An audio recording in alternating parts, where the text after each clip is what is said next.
Telugu Desam party ప్రతిష్టాత్మక కార్యక్రమం మహానాడును ఈ ఏడాది నెల్లూరు జిల్లాలో అట్టహాసంగా నిర్వహించేందుకు సన్నాహాలు చేస్తున్నామని ఆనం రామనారాయణ రెడ్డి, ఎమ్మెల్సీ బీదా రవిచంద్ర మరియు ఎమ్మెల్యే వేమిరెడ్డి ప్రశాంతిరెడ్డి శుక్రవారం కొడవలూరు మండలంలోని కిసాన్ సెజ్లో స్థల పరిశీలనలో భాగంగా సంయుక్తంగా వెల్లడించారు. మే 28న శ్రీకాకుళంలో జరగాల్సిన ఈ వేడుకలను ప్రధాని మోదీ విశాఖ పర్యటన నేపథ్యంలో ముఖ్యమంత్రి ఆదేశాల మేరకు నెల్లూరుకు మార్చినట్లు వారు తెలిపారు. పార్టీ ఆవిర్భావం తర్వాత నెల్లూరులో తొలిసారి జరుగుతున్న ఈ మహానాడు కోసం కోవూరు నియోజకవర్గంలోని ఇఫ్కోసెజ్, ఏపీఐఐసి భూములతో పాటు జాతీయ రహదారికి సమీపంలో ఉన్న సుమారు 500 ఎకరాల స్థలాన్ని పరిశీలిస్తున్నామని, ఇందులో సభా ప్రాంగణానికే 100 ఎకరాలు కేటాయిస్తున్నామని వివరించారు. ప్రతిరోజు 25,000 మంది ప్రతినిధులు, చివరి రోజు ఎన్టీఆర్ జయంతి బహిరంగ సభకు దాదాపు 5 లక్షల మంది తరలొస్తారని అంచనా వేస్తున్నామని, అందుకోసం భారీ పార్కింగ్ మరియు వసతి ఏర్పాట్లు చేస్తున్నట్లు పేర్కొన్నారు. రేపు పార్టీ కేంద్ర కమిటీ బృందం క్షేత్రస్థాయిలో పర్యటించిన అనంతరం లోకేష్ ఆలోచన మేరకు ఆదివారం నాటికి తుది వేదికను ఖరారు చేస్తామని, ఈ చారిత్రాత్మక కార్యక్రమాన్ని విజయవంతం చేయడం తమ అదృష్టం అని వారు ధీమా వ్యక్తం చేశారు. ఈ కార్యక్రమంలో పలువురు నాయకులు, అధికారులు పాల్గొన్నారు. రాష్ట్ర తెలుగుదేశం పార్టీ మహానాడు కార్యక్రమం అనేక దశాబ్దాలుగా జరుగుతూ ఈరోజు నెల్లూరు జిల్లాలో జరిగేదానికి, కార్యక్రమాలను నిర్వహించడానికి అవసరమైన స్థల పరిశీలనకు కేంద్ర పార్టీ కార్యాలయం నుంచి, అలాగే జోనల్ కోఆర్డినేటర్ గారు, మన పార్లమెంట్ సభ్యులు ప్రభాకర్ రెడ్డి గారు, జిల్లా అధ్యక్షులు రవిచంద్ర యాదవ్ గారు, జిల్లాలోని శాసనసభ్యులు అందరం కలిసి ఇక్కడికి వచ్చాం. ఈరోజు ఇది 2వ స్థలం చూడటం. ఈ 2 స్థలాల తర్వాత మరిన్ని స్థలాలు కూడా చూసిన తర్వాత రేపు కేంద్ర కార్యాలయం నుంచి పార్టీ నాయకులు, పెద్దలందరూ కూడా వస్తారు. వారు కూడా సమీక్షించుకున్న తర్వాత నిర్ణయం చేయడం అనేటువంటిది జరుగుతుంది. ముఖ్యంగా ఈ సంవత్సరం 2026 మహానాడు మే 28న జరిగేటువంటి కార్యక్రమం మొదటగా శ్రీకాకుళం జిల్లాలో జరపాలని, దానికి గడిచిన 2 మాసాలుగా నిర్ణయం తీసుకుని ఏర్పాట్లన్నీ కూడా చేసేటువంటి కార్యక్రమం చేయడం జరిగింది. కానీ మనకి ప్రధానమంత్రి శ్రీ నరేంద్ర మోడీ గారు విశాఖపట్నం, విజయనగరం ప్రాంతాలకు వారు వచ్చేటువంటి అవకాశం ఉంది. ముఖ్యంగా ఈనాడు మనకు ఉన్నటువంటి విజయనగరం ప్రాంతంలో విశాఖపట్నానికి మధ్య జరిగేటువంటి అంతర్జాతీయ విమానాశ్రయ ప్రారంభం ఒకటి, అంతర్జాతీయంగా గూగుల్ సెంటర్స్ని విశాఖపట్నంలో ఏర్పాటు చేయడానికి గౌరవ ప్రధానమంత్రి గారు, వారితోటి కేంద్ర మంత్రులు, ముఖ్యమంత్రి గారు అందరూ కూడా విశాఖపట్నం, విజయనగరం ఆ ప్రాంతాలకు రావడం జరుగుతుంది. అతిపెద్ద కార్యక్రమం పారిశ్రామిక అభివృద్ధి, అంతర్జాతీయ విమానాశ్రయాలను ప్రారంభించడం. కూటమి ప్రభుత్వం, తెలుగుదేశం పార్టీ నాయకత్వంలో చంద్రబాబు నాయుడు గారు ముఖ్యమంత్రి అయిన తర్వాత అనేక అభివృద్ధి కార్యక్రమాలు ఇవాళ చేస్తూ ఉన్నాం. మొదలైన పనులు కూడా, చాలా పనులు పూర్తయి ప్రారంభోత్సవాలు కూడా జరుగుతున్నాయి. ఈ సందర్భంలో మహానాడు కార్యక్రమం విజయనగరం, శ్రీకాకుళం మధ్య దీన్ని ఏర్పాటు చేసేటట్లయితే కొంత ఆ కార్యక్రమాలకి ఈ కార్యక్రమాలకి కొంత మధ్య ఇబ్బంది ఉంటుందనేటువంటి ఉద్దేశంతో ఏర్పాటు చేయడానికి నెల్లూరు జిల్లాకి ఇప్పటి వరకు మహానాడు జరగలేదు.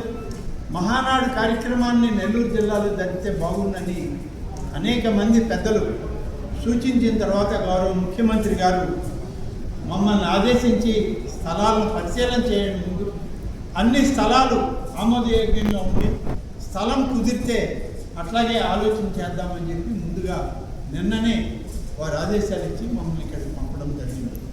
పార్లమెంట్ సభ్యులు, స్థానిక శాసనసభ్యులు, కోవూరు శాసనసభ్యులు, అలాగే ఇక్కడ జిల్లాకు సంబంధించిన శాసనసభ్యులు అందరితోటి, పార్లమెంట్ సభ్యులతో ఇక్కడికి వచ్చాం.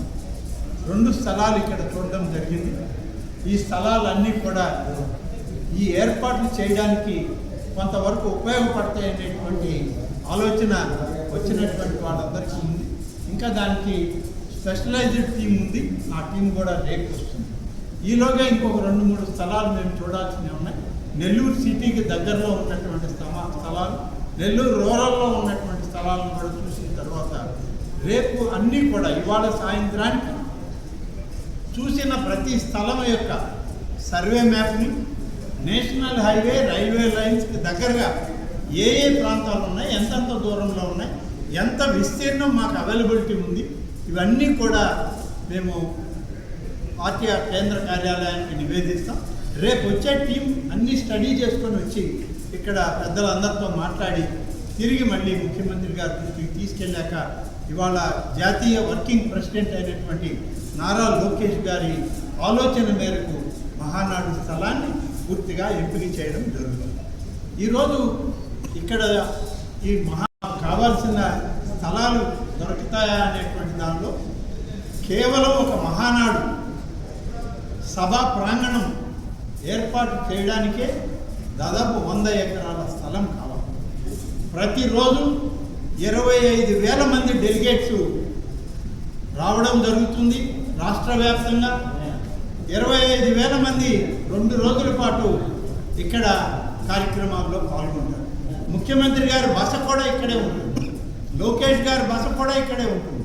కాబట్టి విశాలమైనటువంటి స్థల సేకరణ కావాలనేది, అందరికీ పూర్తి భద్రత కలిగినటువంటి ప్రాంతం కూడా కావాలనేటువంటిది ఇవాళ మా అందరి యొక్క ఆలోచన. అలాగే సెక్యూరిటీ పరంగా కూడా తీసుకోవాల్సిన జాగ్రత్తలన్నీ కూడా చూడాలి. దీనితో పాటు 3వ రోజు భారీ బహిరంగ సభ, కనీసం 5 లక్షల మంది తెలుగుదేశం పార్టీ నాయకులు, కార్యకర్తలు, అభిమానులతోటి స్వర్గీయ ఎన్టీఆర్ జన్మదినం రోజున ఎన్టీఆర్ గారి అభిమానులతోటి అతిపెద్ద బహిరంగ సభని జరిపేటువంటి ప్రాంతం కూడా కావాలి. 5 లక్షల మంది పట్టేటువంటి ఈ యొక్క ప్రాంగణం దాదాపు 100-150 ఎకరాల విశాలమైన స్థలం ఉండాలి. అది కూడా పక్కనే ఉండాల్సిన అవసరం ఉంది. కాబట్టి ఈ స్థలాన్ని సేకరించి చూడడంలో అన్ని విధాలుగా కూడా జాగ్రత్తలు తీసుకుంటాం. దాదాపుగా 3వ రోజు మీటింగ్కి, బహిరంగ సభకి వచ్చేటువంటి పార్టీ ప్రతినిధులు, కార్యకర్తలు 5-6 లక్షల మంది ఉంటారు. దాదాపు 6,000 నుంచి 8,000 బస్సులే వస్తాయి. ఇక కార్లు, మోటార్ వాహనాలు, మోటార్ బైకులు, అలాగే వ్యాన్లు, ఇవన్నీ కూడా వేల సంఖ్యలోనే ఉంటాయి.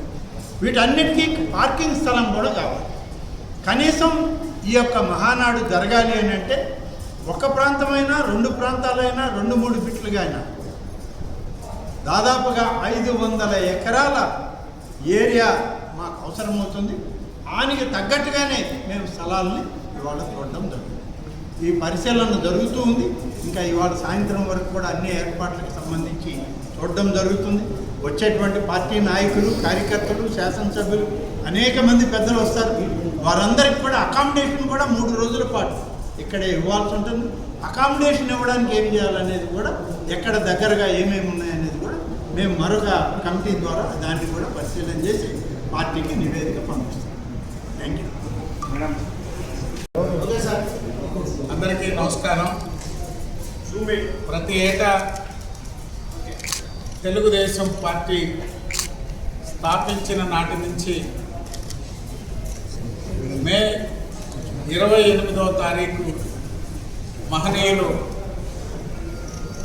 స్వర్గీయ నందమూరి తారక రామారావు గారి జన్మదినాన్ని పురస్కరించుకొని మహానాడు కార్యక్రమాన్ని నిర్వహించడం ఆనవాయితీ. దాంట్లో భాగంగా ఈ సంవత్సరం శ్రీకాకుళం జిల్లా నుంచి మహానాడు కార్యక్రమాన్ని నిర్వహించాలని మొదటగా పార్టీ ఆలోచన చేశారు. తిరిగి నిన్నటి రోజున నెల్లూరులో మహానాడు కార్యక్రమాన్ని చేయాలనేటువంటి ఆలోచన పార్టీ చేయడం, పెద్దలందరికీ, మంత్రులకు, పార్లమెంటు సభ్యులకు, శాసనసభ్యులకి అందరితో మాట్లాడి నెల్లూరు నుంచి మహానాడు కార్యక్రమాన్ని నిర్వహించేదానికి స్థలాల పరిశీలన చేసేందుకు ఈరోజు అందరం కూడా కోవూరు నియోజకవర్గంలో 2 సైట్లు చూడడం జరిగింది. అదేవిధంగా నెల్లూరు పట్టణం, నెల్లూరు రూరల్, చుట్టుపక్కల ప్రాంతాల్లో కూడా స్థల పరిశీలన చేశాక రేపటి రోజున పార్టీ కేంద్ర కమిటీ నుంచి టీమ్స్ వస్తారు. వాళ్ళందరూ చూసుకున్నాక ఆదివారం రోజుకి మహానాడు కార్యక్రమాన్ని ఎక్కడ నిర్వహిస్తామనేటువంటిది పార్టీ నుంచి అధికారికంగా ఒక నిర్ణయం తెలియజేస్తాం. ఇది ఒక అదృష్టంగా భావిస్తున్నాం. పార్టీ స్థాపించాక నెల్లూరు జిల్లాకు మొట్టమొదటిసారి మహానాడు కార్యక్రమాన్ని నిర్వహించేటువంటి అవకాశం పార్టీ కల్పించడం, ఇది తెలుగుదేశం నెల్లూరు జిల్లా పార్టీకి ఒక అదృష్టం. అందరూ సమిష్టిగా మహానాడు కార్యక్రమాన్ని విజయవంతం చేసేందుకు అందరం కూడా ఒక బాధ్యతగా దీన్ని పూర్తి చేస్తామని చెప్పి తెలియజేస్తాం జరిగింది. మనకి ఇక్కడ కోవూరు కాన్స్టిట్యున్సీలో ఒక 2 స్థలాలు మనం చూడడం జరిగింది. ఒకటి ఇఫ్కో సెస్లో కిసాన్ సెస్లో చూసాం, అలాగే ఏపీఐసి ల్యాండ్స్ కూడా చూడడం జరిగింది. అన్ని పార్కింగ్ కానీ అలాగే ఇంతకుముందు అక్కడ ఇస్తమా జరిగిన స్థలాన్ని కూడా పరిశీలించడం జరిగింది. పార్కింగ్కి అలాగే మహాసభలకి అన్నిటికీ కలిపి ఇప్పుడే మంత్రివర్యులు చెప్పినట్టు సుమారు 500 ఎకరాలు కావాల్సి ఉంటుంది. సో అది అంతా కూడా పార్టీ పెద్దలు దాని మీద నిర్ణయం తీసుకుంటారు. మన కాన్స్టిట్యున్సీలో 2 స్థలాలు చూపించాం, అలాగే మిగతా కాన్స్టిట్యున్సీల్లో కూడా స్థలాలు చూస్తున్నారు. అది రేపు సాయంత్రానికి కానీ ఎల్లుండి కానీ పార్టీ పెద్దలు ముఖ్యమంత్రి చంద్రబాబు నాయుడు గారి ఆదేశాల మేరకు, యువ నాయకుడు నారా లోకేష్ బాబు గారి ఆదేశాల మేరకు స్థలం ఒకసారి డిసైడ్ చేసిన తర్వాత మిగతా పనులన్నీ కూడా మొదలు పెడతాం. ఎందుకంటే మహానాడు దగ్గరలో ఉంది. రాబోయే రోజుల్లో కోవూరు కాన్స్టిట్యున్సీ హ్యాపెనింగ్ కాన్స్టిట్యున్సీ అని మనకందరికీ తెలుసు. ఎన్నో పరిశ్రమలు ఆల్రెడీ వచ్చాయి. ఈ మహానాడుతో ఇంకా కూడా ముఖ్యమంత్రి చంద్రబాబు నాయుడు గారు ఇక్కడికి వస్తారు కాబట్టి ఇంకా అభివృద్ధి పదంలో కోవూరు కాన్స్టిట్యున్సీ వెళ్తుంది అని చెప్పి ఒకవేళ కోవూరులో కానీ డిసైడ్ చేస్తే అది మా అదృష్టంగా భావించి ఎంతో ప్రతిష్టాత్మకంగా ఈ మహానాడిని జిల్లా నాయకులందరితో కలిపి జరుపుతామని చెప్పి తెలియజేస్తున్నాం. Please subscribe SS News AP.